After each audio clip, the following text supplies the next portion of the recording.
I will tell you that I had one of our captains assigned to listening to all the phone calls this morning, and of the 149 calls that we know of so far that have come in, they're about 50-50 split between individuals in our community who are happy to give us their name and tell us that they're proud of the work that we did, and they're happy to be a part of this community, and the other 50% who are completely anonymous and who want nothing more than to scream and yell at us and use some really choice words, offer death threats against myself and other members of the police department merely for doing our jobs.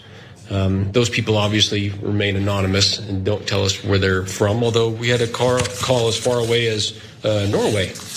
I think it's my impression so far that the majority of the supportive things that we're receiving are coming from members of our community, which, as Mayor Hammond just spoke about, is a fantastic place. And then we obviously have the hate groups from outside that are giving us their opinion as well. Those hate groups shooting in death threats to the police that disrupted the Patriot Front in Ohio, looking to disrupt and cause a riot nearby at a nearby Pride event over the weekend. So the police chief there, Lee White, was speaking to reporters about this entire situation and how because of this arrest of a terror group, they're getting 50-50. 50% of their calls are nice, the other 50% talking about killing them over this. Again, I want to play this again because we played it yesterday when we originally did the video, but maybe they're watching a little bit of Fox News because this is what they said about it as well. Watch. One man's hat said victory or death. Another's shirt read Reclaim America. Many of the men reportedly wore patches identifying them with the Patriot Front group. The Daily Mail also reporting police recovered at least one smoke grenade and an operations plan for the event inside that truck. Okay, thank you, Ashley. I just want to know how many BLM riots were prevented because we got in on the inside before they rioted, burned down cities. Very interesting. Never ahead of that curve. Never. They should look into see if Pete Hegseth was one of the people who called in those death threats, because apparently he's very upset about this entire situation. More details, because officers have also received threats of doxing. We know that is a practice in which someone publishes personal information, his phone numbers, addresses online. The majority of the threats being made appear to be from outside the Coeur d'Alene community. It's according to the chief. A 911 caller reported seeing a little army of people in masks and with shields in a U-Haul truck on Saturday, and responding officers stopped it, pulled them all out. We saw that happen. The 911 caller, by the way, will not be identified. The police chief said, since myself and other members of my agency have been receiving threats, including death threats, I think it's appropriate to withhold that person's information. So someone who called in a terror threat and it was legitimate, got it broken up, has to go into hiding in a way because they might get killed. Because we push and support terrorism, a certain kind of terrorism in America. This is the best part, Francesca. I can't wait for you to respond to this. Because one of the members has a mom who decided to go public. She's tired of this. Oh, this is great. Karen Amston, the mom of alleged Patriot Front member and Springville, Utah resident Jared Michael Boyce, said on Monday that her son has struggled to fill a void in his life ever since his father left the family years ago and came out as gay. A licensed clinical social worker, Amston, said that she's going public in an attempt to sabotage his standing in the group because her other attempts at convincing him to walk away from the far right have so far failed. She says, I would love to do whatever I can to out him as a Patriot Front member so that he can't be a part of it. And that they don't want him to be a part of their group because his mom has loose lips and a big mouth and he's never going to get away with anything.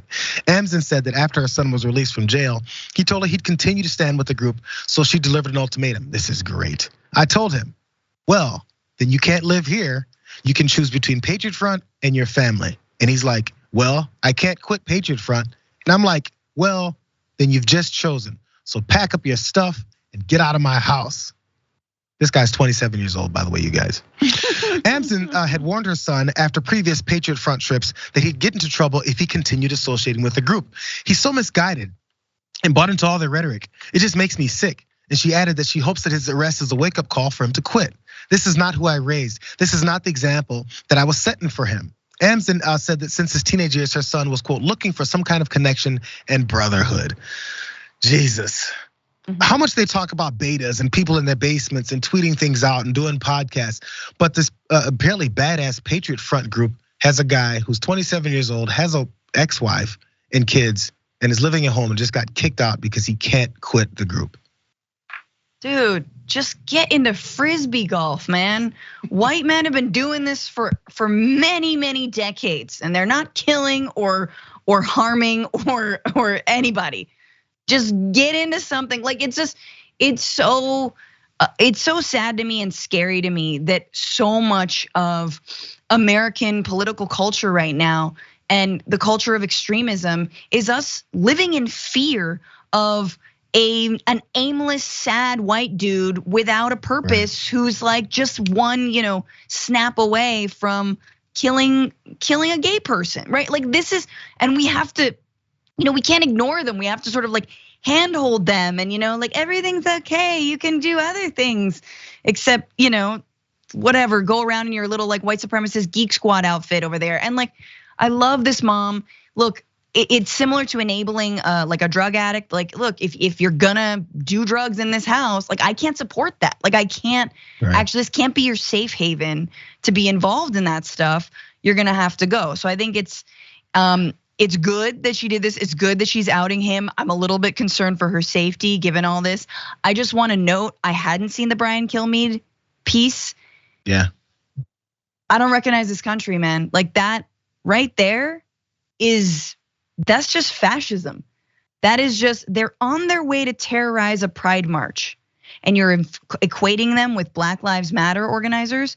How many Black Lives Matter organizers called the police to threaten their lives after they were arrested for protesting? How many? Can't think of one.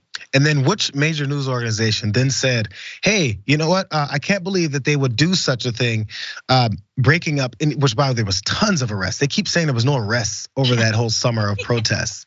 They're just completely changing there was illegal arrests that happened during that time that we talked about as well. So they're recreating the entire narrative because they want to make sure it looks like one thing was just overlooked, another thing was now looked into, when it's actually the opposite. And when we have one of these moments, they get so upset they want people dead. I mean, that's after they get kicked out of their mom's house.